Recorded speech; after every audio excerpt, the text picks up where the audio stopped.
Ini kegiatan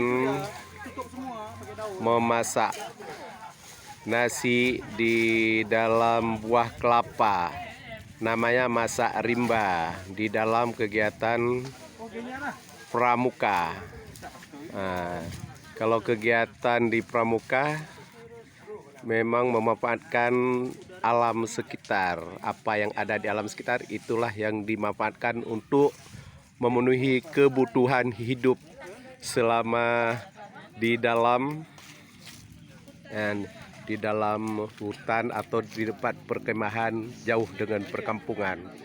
Beginilah kegiatan masak nasi di dalam buah kelapa, karena yang mudah tempatnya atau alatnya, hanya tinggal kita sediakan beras. Buah kelapa mungkin mudah kita ambil di dalam rimba atau dalam hutan, mudah kita temukan. Api tinggal kita bawa korek. Beginilah kegiatannya. Ini mungkin ada pelatihnya. Bagaimana? Ini ada seorang pelatih dalam kegiatan memasak, kegiatan masak nasi di dalam kelapa muda. Bagaimana menurut pelatih tujuan masak nasi dalam kelapa muda? Untuk apa tujuannya?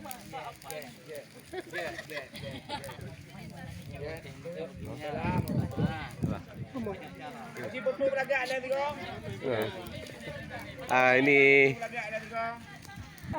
hanya beginilah, yang mengikutinya pun semangat dan gembira dan senang untuk membuat kegiatan masak-masak. Mungkin sudah lama orang yang mengikuti KMD inilah untuk latihan bagaimana cara memasak nasi di dalam alam sementara dan di alam rimba. Terima kasih atas perhatiannya.